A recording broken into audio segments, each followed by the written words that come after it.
सास बहू का झगड़ा। अनामिका की सास पुष्पा अपनी बहू को कुछ खास पसंद नहीं करती थी और इसीलिए दोनों सास बहू में आए दिन झगड़ा होता रहता था। सास बहू के झगड़े के चक्कर में अनामिका के पति मोहित की जिंदगी मुश्किल में पड़ गई थी। बेचारा बार बार माँ और बीवी के झगड़े को सुलझाता ही रहता था, लेकिन दोनों समझने का नाम नहीं लेती थी। वैसे तो सब कुछ ठीक ठाक चल रहा था, लेकिन एक दिन अनामिका और पुष्पा के अंदर जोरदार झगड़ा हुआ और बात कुछ इस तरह थी। बहू, मैंने तुम्हें कल अपनी एक साड़ी धोने के लिए दी थी। हाँ मम्मी जी, वो साड़ी धोकर मैंने आपकी अलमारी में रख दी है। उसी की बात कर रही हूँ मैं। जरा देख तो, इस साड़ी को देखकर किसी भी तरह से लगता है ये धुली हुई है। अरे मम्मी जी, मैंने आपकी साड़ी वॉशिंग मशीन में अच्छे से धोकर सुखाकर आपकी अलमारी में तह बनाकर रखी थी। आपके तो नखरे खत्म ही नहीं होते। अरे कैसे बात कर रही है मुझसे? मेरा नखरे? अरे मोहित, जरा ये देख तो, ये साड़ी धुली हुई लग रही है क्या? अरे मम्मी, जब अनामिका कह रही है कि उसने साड़ी धोई थी तो मान लो ना। हर बात पर झगड़ा करना जरूरी है क्या? क्या है ना मोहित, तुम्हारी माँ को तो मेरे हर काम में नुस्ख निकालने की आदत पड़ गई है। जब तक दो चार खरी खोटी सुना नहीं लेती ना, इनका दिन नहीं निकलता। अरे चुप कर, बहू होकर मुझे जवाब देती हो। एक तो गंदे कपड़े उठाकर अलमारी में रख दिए, ऊपर से कैंची की तरह कचर कचर बोली जा रही हो। अरे मम्मी जी, आपको समझ में नहीं आता क्या? मैंने साड़ी धो कर रखी थी। तो फिर इतनी गंदी क्यों लग रही है? अब मुझे क्या पता मम्मी जी, आप इस पर इस तरह तेल और घी की चिकनाई के दाग लगाकर लाएंगी तो ये मेरी जिम्मेदारी थोड़ी ना है। अरे तो हाथ से धोना चाहिए था ना। मैं आपकी बहू हूँ, नौकरानी नहीं जो एक कपड़ा रगड़ रगड़ कर हाथ से धो दूंगी।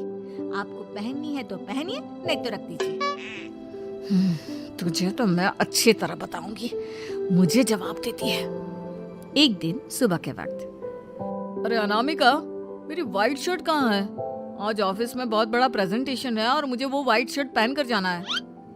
मुझे पता है, आपने मुझे 2 दिन पहले ही बता दिया था और आपकी शर्ट मैंने धोकर अच्छी तरह आयरन करके अलमारी में लगा दी है। जाइए वहाँ से ले लीजिए।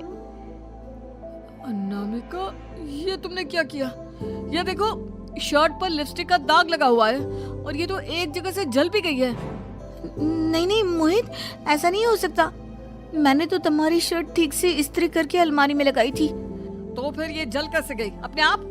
अलमारी में लटके लटके थोड़ी ना जल जाएगी। पर मोहित, मुझे अच्छी तरह याद है। देखो, अपनी गलती को छुपाने की कोशिश मत करो। और अगर शर्ट जल भी गई थी तो तुम्हें पहले बताना चाहिए था ना। मैं नई शर्ट लेकर आ जाता। अब ऐन वक्त पर शर्ट कहाँ से लेकर आऊं? मेरा इतना इम्पोर्टेंट प्रेजेंटेशन था, सब खराब हो जाएगा। अरे बेटा, क्यों परेशान होता है? ये देख, मैंने तेरे लिए पहले से ही एक नई व्हाइट शर्ट ला कर रखी है। लेकिन मम्मी, आप मेरे लिए व्हाइट शर्ट क्यों लेकर आई?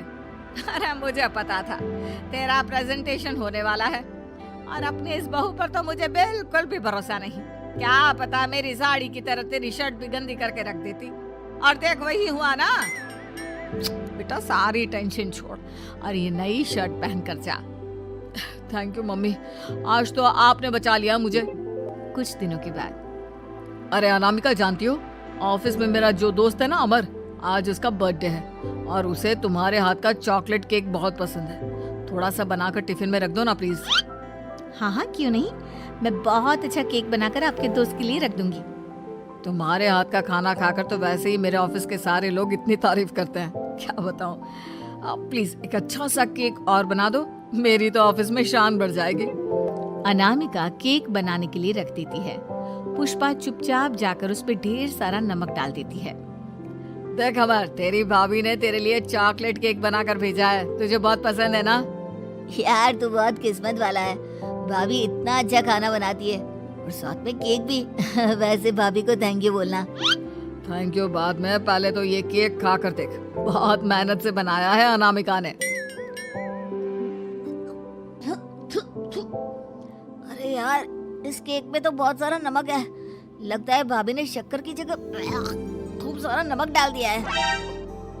अरे मोहित, तू तो अपनी बीवी की कुकिंग की बहुत तारीफ करता फिरता है। जरा पूछना अपनी बीवी से, केक में नमक कब से डलने लग गया। क्या यार, तुझे भी मेरा ही जन्मदिन मिला था बिगाड़ने के लिए। केक नहीं लाना था तो मत लाता, कम से कम मुझे इस तरह नमक वाला केक तो नहीं खिलाता। अरे नहीं यार, अनामिका ऐसा नहीं कर सकती, जरूर कुछ गड़बड़ हुई होगी। घर जाने के बाद अनामिका, अगर तुम्हारा केक बनाने का मन नहीं था तो ना बनाती, लेकिन मेरी बेइज्जती करवाने की क्या जरूरत थी? अरे आपकी बेइज्जती, ये आप क्या कह रहे हैं? मैंने तो सुबह आपको इतने अच्छे तरीके से केक बना कर दिया था। हाँ, लेकिन उसमें इतना सारा नमक डाल दिया था कि आज ऑफिस में मेरा अच्छा खासा मजाक बना है। मेरे सारे दोस्त हंस रहे थे मुझ पर। अरे बेटा, मैंने तो तुझे पहले ही समझाने की कोशिश की थी। एक नंबर की गैर जिम्मेदार है ये लड़की, कोई काम ठीक से नहीं करती। उस दिन भी गंदी साड़ी रख दी थी मेरी अलमारी में और झूठ बोल रही थी। कुछ दिनों के बाद अनामिका देखो, मैंने अपना लैपटॉप चार्जिंग पर लगाया है, उसे अच्छी तरह चार्ज होने देना। मेरी एक अर्जेंट मीटिंग है, प्लीज बीच में से हटाना मत। हाँ हाँ ठीक है, मैं नहीं हटाऊंगी। पुष्पा चुपचाप से जाकर चार्जिंग का बटन बंद कर देती है। थोड़ी देर बाद अरे ये लैपटॉप चार्ज क्यों नहीं हुआ? और ये बटन किसने ऑफ कर दिया? अनामिका इधर आओ। क्या हुआ, क्यों चिल्ला रहे इतना? अनामिका, मैंने तुमसे कहा था ना, मेरा लैपटॉप चार्जिंग पर लगा हुआ है, मेरी अर्जेंट मीटिंग है। तुमने इसका स्विच ऑफ क्यों कर दिया? अरे मैंने ऐसा कुछ नहीं किया, मैं क्यों स्विच ऑफ करूंगी? कुछ दिनों से देख रहा हूँ अनामिका, तुम मेरा हर काम बिगाड़ देती हो। देखो ये अच्छी आदत नहीं, कम से कम तुम्हें इस बात का तो ध्यान रखना चाहिए था कि मेरी कितनी इम्पोर्टेंट मीटिंग थी। अब क्या करूंगा मैं? आई एम सॉरी मोहित, लेकिन सच में मैंने जानबूझकर कुछ नहीं किया। अगर जानबूझकर नहीं किया तो क्या सब कुछ अपने आप हो जाता है? कभी मेरी शर्ट जल जाती है, कभी केक में नमक डल जाता है। आप मेरी बात क्यों नहीं सुनते? मैंने जानबूझकर कुछ नहीं किया। फिर से वही बात। अरे कितनी बार तुम्हें समझा चुका हूँ, इस तरह मेरा काम बार बार मत बिगाड़ा करो। तुम जानती हो मुझे कितनी प्रॉब्लम होती है। ऑफिस में तो पहले ही बेइज्जती करा चुकी हो, और अब ये मीटिंग, ये भी मेरे हाथ से निकल गई। अनामिका की समझ में कुछ नहीं आता कि आखिर उसके साथ ये सब क्या हो रहा था और क्यों हो रहा था। फिर कुछ दिनों के बाद मोहित अपने ऑफिस से कुछ फाइल लेकर घर आता है। अनामिका, ये कुछ फाइलें हैं, इन्हें संभाल कर रख दो, और प्लीज इस बार ध्यान से, कोई गड़बड़ी नहीं होनी चाहिए। नहीं मोहित, कोई गड़बड़ी नहीं होगी। मैं सारी फाइल्स अलमारी में लॉक करके रखूंगी और चाबी अपने पास रखूंगी। अनामिका, जरा अलमारी की चाबी तो देना। क्यों मम्मी जी, आपको क्या काम है? उसमें मोहित की जरूरी फाइल रखी है और मैं नहीं चाहती कि इस बार कोई भी गड़बड़ हो। पता नहीं कुछ दिनों से हर काम खराब हो जाता है। अरे मुझे उसमें से पैसे निकालने हैं और उसके बाद ले लेना अपनी चाबी। मैं खा नहीं जाऊंगी तुम्हारे पति की फाइल। अनामिका को अपनी सास पर शक होता है। चाबी देने के बाद वो चुपचाप छुपकर अपनी सास की हरकत देखती है।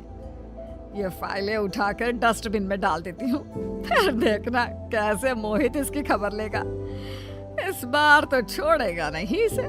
वैसे भी पहले मैंने जो कुछ भी किया है उसकी वजह से अच्छी खासी डांट पड़ी है, मजा आ जाएगा। अच्छा तो ये बात है, सारा काम मम्मी जी बिगाड़ देती है, वो भी इसलिए क्योंकि मेरा उनसे झगड़ा हो गया है। सास के जाने के बाद अनामिका मोहित को बुलाकर लाती है। क्या हुआ अनामिका, क्या दिखाना है? ये देखिए, आपकी फाइल डस्टबिन में पड़ी हुई है। इसीलिए तो कहा था संभाल कर रखना, और तुमने उठाकर ये फाइल डस्टबिन में डाल दी। मैंने नहीं, तुम्हारी मम्मी ने डाली है, मुझसे बदला लेने के लिए, ताकि तुम मुझे डांटो। और अगर मैंने डाली होती तो मैं तुम्हें दिखाने के लिए बुलाकर तो नहीं लाती ना। सही कह रही हो, मैं अभी मम्मी से जाकर बात करता हूँ। थोड़ी देर बाद, मम्मी सच सच बताइए, मेरी फाइल अलमारी में से निकालकर डस्टबिन में आपने डाली थी ना? अरे अपनी माँ पर इल्जाम लगाता है, शर्म नहीं आती तुझे? मैं इल्जाम नहीं लगा रहा हूँ मम्मी, जो सच है वही पूछ रहा हूँ। अब जल्दी से बताइए आपने ऐसा क्यों किया? अरे तो क्या करती, तेरी बीवी मुझसे झगड़ा करती है, उल्टे सीधे जवाब देती है, मुझे उससे बदला लेना था। अरे मम्मी, लेकिन आप दोनों के झगड़े के चक्कर में मेरा कितना नुकसान हुआ है, ये कभी सोचा आपने?